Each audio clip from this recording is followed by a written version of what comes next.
Well, this is Tom Swinford. I'm race director of the Newport Marathon, and this is the Newport Marathon podcast. And today, my guest is David Boyce. He has run the marathon many times. He's a longtime runner. He's my oldest guest to date, which is kind of cool. And so we're going to just talk to him about the marathon and running and various things in general. Thanks for coming, David. Yeah, you're welcome. Thank you for inviting me. Yeah. So let's start off with why the Newport Marathon? When was your first Newport Marathon that you ran? Oh boy, I think 2005. Okay. I think that was the first one. That was when I started getting a little more serious about my running. Yeah. So when did you start running? Boy, I've always been a runner. Ever since I was like an adolescent. Okay. So just always kind of hit it. And, I can remember being about 12 or 13 and I'm going with my dad. He was a little bit of a runner, and then he kind of introduced me to running. We would go run runs together. Mm-hmm. Little short ones, little 4 or 5 milers. Mm-hmm. And yeah, so I started then, and then just kind of kept with it. Mm-hmm. So. And then all of a sudden it just occurred, let's do a marathon. Yeah, my wife started doing, did Newport, I think about the year before that. We started having kids, and she wanted to lose a little weight, and so she did, and I thought that was just a crazy distance. But then I just kind of warmed up to the idea, and then just started doing it, and I really fell in love with it. But I had always been a runner. I remember running in college a lot. I never really ran in high school for high school track or anything. Mm-hmm. But did you do any other races like when you were in college, like 5Ks or no, 10Ks? Just ran for fun. I ran a course in college. I always had like a running course in my curriculum. You could kind of run and get like an easy 1 hour credit or something. Oh, I see. And I just enjoyed it. Oh, yeah. Okay. Yeah. Yeah. And so that's one of those things I would like to talk about if I was like, was interesting is like when I was in high school was interesting is that it was always, they told me, oh, you're not tall. You don't have that big stride. So you probably won't be able to go very fast. And I didn't understand at that time. And I think there was some thought behind running in that time is that actually, the shorter person or sometimes the more moderate sized people will have a faster RPM and they can run really fast. Yeah. It's not necessarily the tall people, but I was told like, you're not tall, so you're probably not going to be good at that. And I'm like, I'm not? Okay, well, I really enjoy it, but I never really tried it. Yeah, I see. Yeah. Well, that's interesting. It is interesting, yeah. Yeah, because some of those Kenyans are pretty small. Oh, yeah. You get to any like really elite if you watch them elite. Ethiopians, yeah, they're small. Yeah, well, yeah. Most even just most competitive runners have got a pretty moderate to smaller build. Yeah. And they just go fast. Yeah. Yep. Yeah. So I had to kind of learn that, and then I just kind of like. So was Newport your first marathon then? I think it is, or Portland. So I'm kind of an Oregon native. I don't remember. It's either Portland or Newport. Okay. Yeah. But it was right in there. It was kind of nice to have one in your hometown then. Absolutely. Yeah. Yeah. So what do you remember about the first marathon, first Newport marathon? Man, I remember not a lot because I've run it a few times now. I just remember it being just a nice run. I remember being around 4 hours. If I could be under 4 hours, that would be great. I think it was right around that 4 hour mark. And I remember doing better than I thought. Mm-hmm. Like, okay, yeah, I've always thought this was kind of my thing. Mm-hmm. And it wasn't that hard. I trained. Mm-hmm. Back in the day, I would only have to have my longest run would have to be like 14 miles in order to train for a marathon. And you finished it then? And I finished it. Yeah, that would be because I'm like, 14 miles. I'll just use some adrenaline and just natural adrenaline. I'll just finish the rest. Now that was back in the day. Yeah. So we're going in the Wayback Machine there 20 years ago. Now, obviously, I need to get all my training in and be complete with it and be thorough. So what are your long runs generally now? Well, now, a long run's going to be 10 to 12 to 13. I don't know. I haven't done a marathon in a couple of years, but now I'm just more focused on the halves. Mm-hmm. That's more my realm now. Yeah. But I was marathoning really hot and heavy for 20 plus years. Yeah. Yeah. So how many times did you run Newport? Boy, I think I've run Newport about 6 times, maybe 6 to 8. And I've ran that course many, many, many times. You Yeah. know what I mean? If I was Yeah. in the Newport Marathon, I've done the half a few times too. Yeah. So, did you ever win the fastest man in Lincoln County? Yeah, you shouldn't even be asking me that. Yeah, yeah, I think I've ran the fastest at 3 times. 3 Okay. times. I think, yeah, I would get this check that would be for $100, and I was like, I think Tom, I think we need to do something different here. I think I'd rather have something on my mantle or a prize rather than the $100 because $100 doesn't go very far. Yeah. And so, yeah. So now we do have the little glass globes. So Yeah, in for the case you local want winner. to challenge Robbie Wienert for it. Yeah, I'm not doing that. No, I see Robbie running, and we have gone on a few runs together, and I see him now locally, and he's just flying. Oh, I just know. absolutely a speedster. I know. Really cool. Really cool to see. It I love is. it. I'm happy for him. Yeah. And I know that those days are a little bit behind me. Yeah. For sure. Yeah. So, what kind of changes have you noticed in the marathon over the years? I mean, say from way back when, is there anything that has changed? Like in running in general or just No, Newports? Yeah. I think okay, so running, like a lot of things, has different fads. I can remember when the tight socks were really the thing, and then there was other things before that. I remember when the barefoot running craze kind of came through, and that's kind of gone now. You see a little bit of that still, which is okay. I'm not really against it or anything. I never really did too much of that. But that's one thing that's changed, just kind of some of the fads and how people run. The way people will fuel themselves is a little bit different. I don't know that I've seen that many changes in Newport, other than I think we're just better organized. It's a tighter run organization than back in the day. I think it feels better now. I think that as I run it, I see the aid stations organized well. People clean up quicker. It seems like when you come back through, things like actually when you drive the course later in the day, it seems like everything, you can hardly tell a Newport or a marathon took place. So yeah. Anything about the aid stations that kind of stick out in your mind? Well, I know Newport has a lot of them. No, I just knew Newport has a lot of them, and I usually take. I won't take my own water, but I'll take my own, sugar gels, or Cliff bars or whatever, Cliff shots. And there's something that's really important when you're running, and is if you're going through an aid station and you have the practice of pouring a little bit of water on your head, it's really important to make sure that it's actually water, not Gatorade. So, I've made all the mistakes, see, yeah. Like I'm really hot and you dump a nice big thing of Gatorade on your head, you know what I mean? So it's really important to inspect before you dump, know? Even if they say it's water, just look it over, right? I think they probably said it was Gatorade, but I was tired and focused on the course. I've done it all. I can remember back in the day, a friend told me right before the end, in that last couple miles, you want to have a Coke, have a little caffeine and sugar boost. And so hide some Coke along the course. And I tried that, and I was trying to run fast, and I had, brown Coke all over my white shirt. And I come into the finish line with Coke all over me, Oh, gosh. So I've done a little bit of everything and made a lot of mistakes, still making a few, but yeah.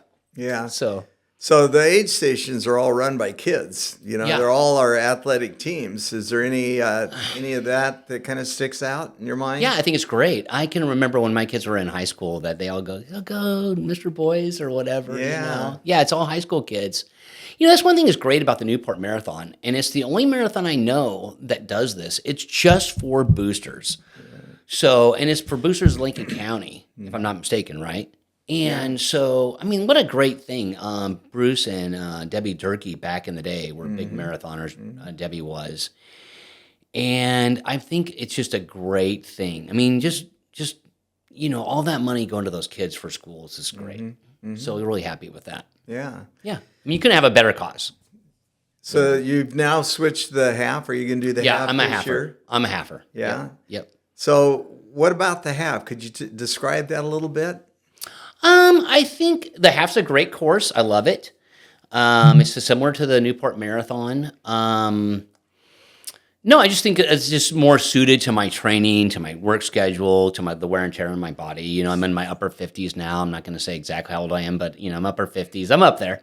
And I just think the half's a little more my speed. I think that full marathoning is great, and I think guys my age can still do it, guys and gals. Totally can be something that can be done.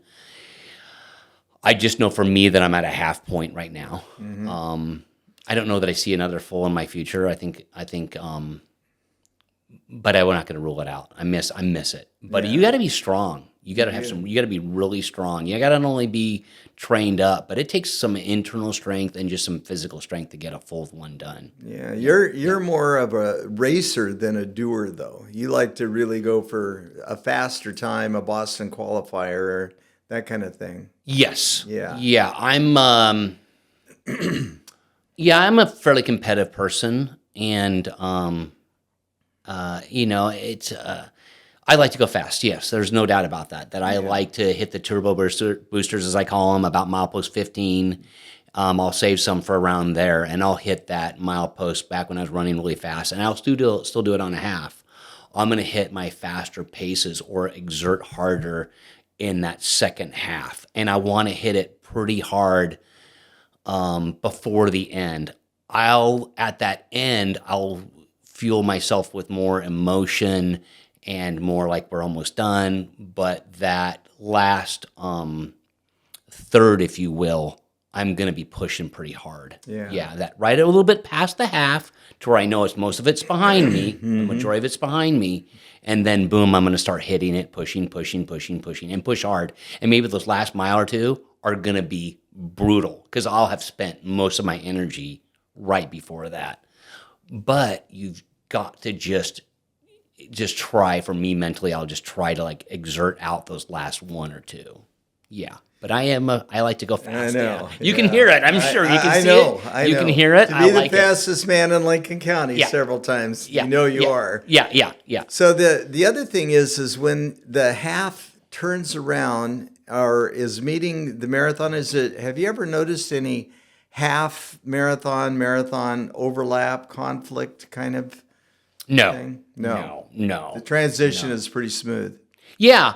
And, that's one of the reasons I'd say the Newport Marathon is so great is like, I was thinking about it, and it's like the Newport Marathon, I think it's like 100% a water view marathon. I can't think of one spot on this entire course where you're not going to see water. Yeah. I mean, that's amazing when you think about it. I mean, and not just like there's a slough. I mean, that's the river and the ocean and the breakers, and it's amazing, right? I know. It is. I mean, maybe there's a little slice of it over by the Performing Arts Center. There that's is, not right there. That's not Ocean View. Yeah. But couple blocks. Yeah, but you're going downhill, so you shouldn't be looking at the ocean anyway. You should be hitting your pace, right?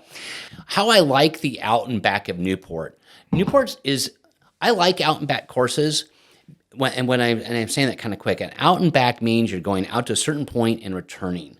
And that's nice because then you're learning the course. So if you want to go fast, or even just if you're just a doer, at least okay, this is what the course looks like. I did it once, now I can do it again. If you're wanting to go fast, you then are learning that course, and then you're like, okay, now I know exactly what I've got to do. The challenges on the Newport course can be a little bit of the weather if it's just not cooperating that day. But I think the weather, sometimes when you run a cool race, sometimes you want to have that nice sunny day. Well, you'll run your fastest. Most people will run their fastest when it's a tad chilly and a tad wet. You will. That can be a little bit challenging on Newport. And then I think the other one is when you're returning those last 2 miles, there's a slight incline that for whatever reason has been my nemesis in the past. It's a slight incline. And you know what? It can just be kind of brutal to get through it. And it's not that bad, but yeah, I don't think Newport's all that. Newport's not a hilly course. It's a great course. I don't think there's really any major challenges. At one time it was one of the top fastest marathons in the country. Oh yeah, I believe that. Yeah, that we had more Boston qualifiers per capita than many others. I mean, we were even mentioned in Runner's World and what was that, Marathon Guide? Okay. Yeah. Yeah, I believe that. Yeah. Yep. Yeah, so it's a good course. It's a good one to run fast. Let's see. Gosh. What is your training schedule? Oh, my training schedule. So I run pretty much 11 to 12 months of the year. I'm running almost year round, but right around the first of the year. So I'll go into the first of the year being in moderate shape. I don't want to be in bad shape, but I'll be in moderate shape. Able to go out and do mileage, maybe 15 to 25 a week. Should not be a problem. I should be in that 15 to 20 around the holidays. And then around that January, February, start just cranking it up. Start cranking it up. The distance, not too much pace. And then just keep going. Just keep the distance going through about March. And then when I'm marathoning, I want to be in that 14 to 18 realm. And then March and April, you've got to start getting the 18 to 22s in. And then you taper back just a little bit to maybe an 18 to 20 in April, or no, excuse me, in May, get a couple of those done. And then you're going to take off those last 2 weeks and just be real easy running. When asked about training, I don't worry too much about pace. A long run, your short runs should be your fast runs. If I've read enough about running, your short runs should be your fast runs, and then a long run can be hard in that it's long. So, and then you combine the two as you get closer to the run or to the race. So you make like more of a progressive run, like in that long run. Make it progressive, having an easy first third, a harder middle third, and then at least a race pace last third. Sure. Yep. And so, and I always, because running can be hard. I mean, it's if you're training, it's a part of your life. You have to do it a lot. And so I try not to worry about, and my running partner, Angel Torres, I'm going to give a shout out to him, Angel. I always tell him, we're not going to worry about pace. We're not going to worry about pace. We're just going to get this run done. Now, we can't just slog it and just dog it and just Right. be terrible. Yeah. But I always want to try to it's more important that we do it. It's more important that we just do it at a decent pace than go fast. The speed will come. I read a Portland, I can't remember the author of a book on marathoning written by a Portland author who ran the Portland Marathon many, many, many times. And he just kept saying in the book, speed will come, speed will come. Just get your runs in, speed will come. So my running partner is a pastor. He's the pastor of the Baptist Church here in Newport, and his name is Angel Torres. Guy's a stud. Guy's fast. Great guy. And we meet about once or twice a week, because if we met more than that, we would probably hate each other. So I'm like, we're not going to run more than like once or twice a week. 2 times is our tops. And we just run quite a bit together. And you have to be disciplined because he's younger and faster. He's a very gifted runner.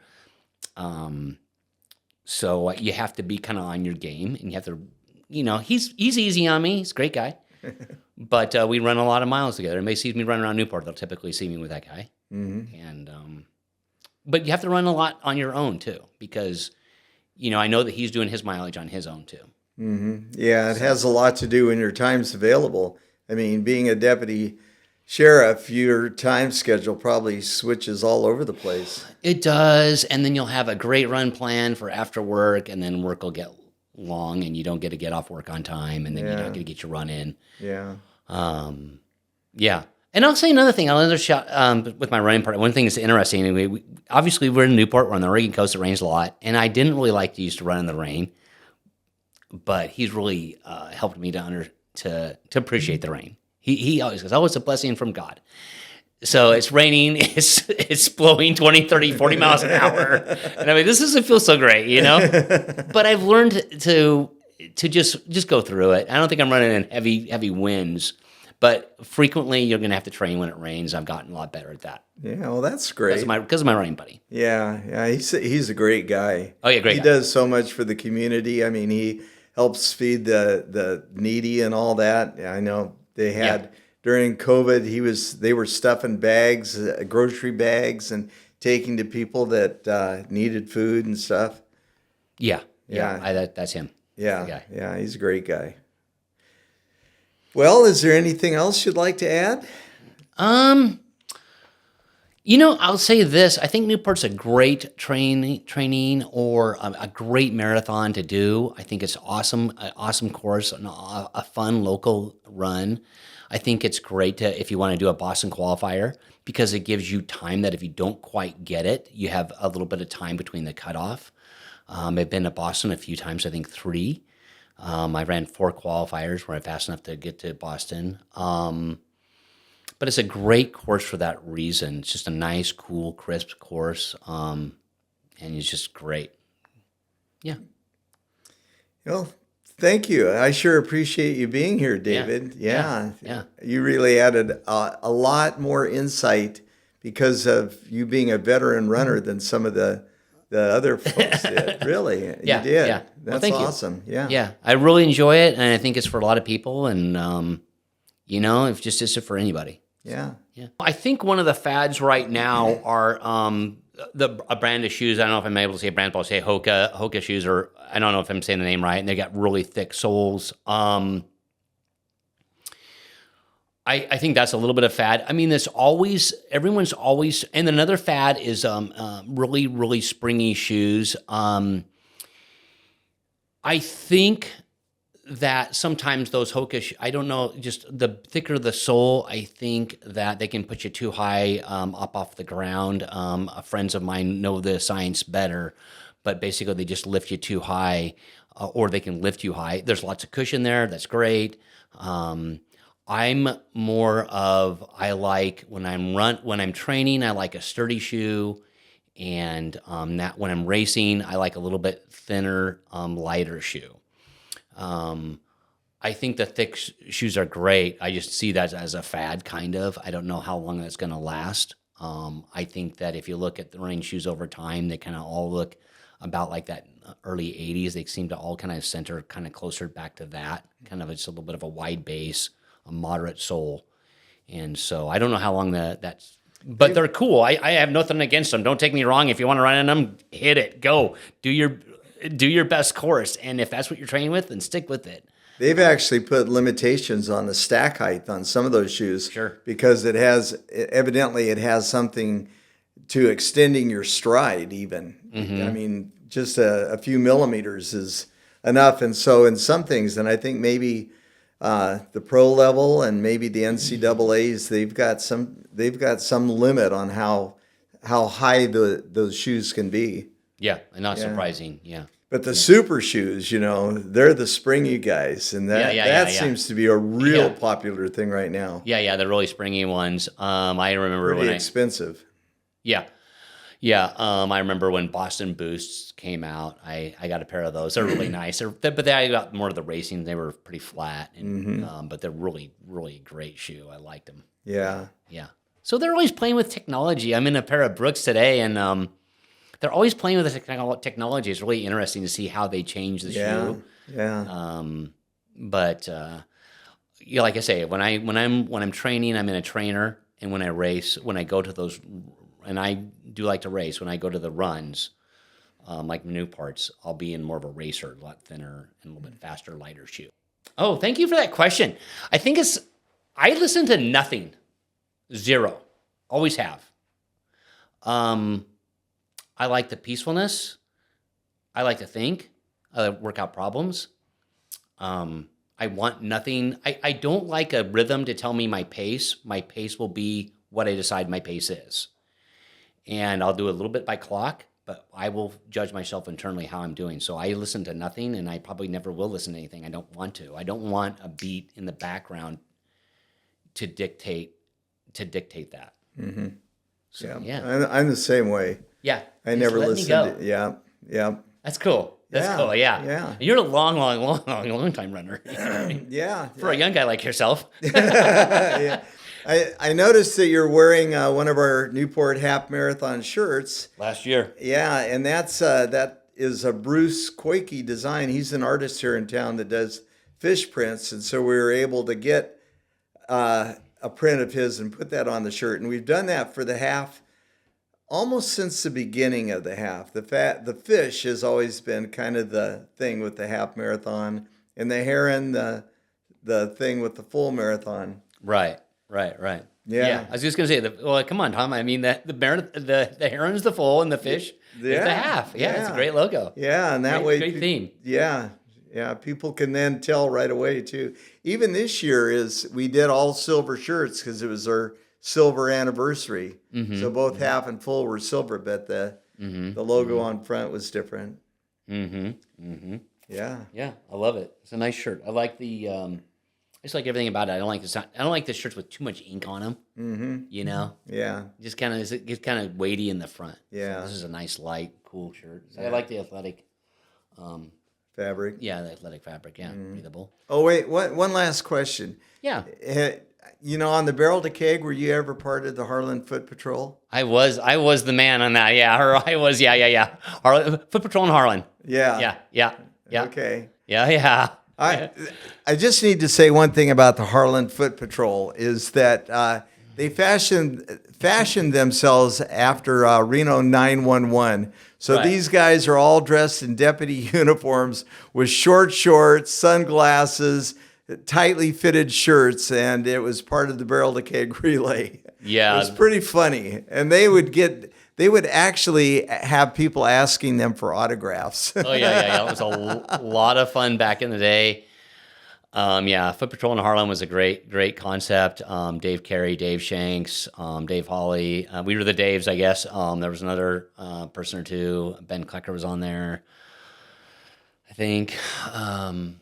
Brian Cameron. Some names from the past of the runners. Yeah, some great guys. Dave Carey was really the start of that. Yeah. So hats off to him. Yeah, it was a lot of fun. Great time. David, I want to thank you very much for coming and being part of this. You've added a lot to it, and it's always fun to talk to you and hear your running stories and just talk about running and stuff. So I really appreciate it. Yeah, no problem. Thank you very much. Thank you for having me. Okay, I am David Boyce of Newport, and I don't know exactly how many times I've ran the Newport Marathon, but it's about 6 to 8 times. I've ran the half about 4 times here for Newport, or the Newport Half Marathon, and I absolutely love running.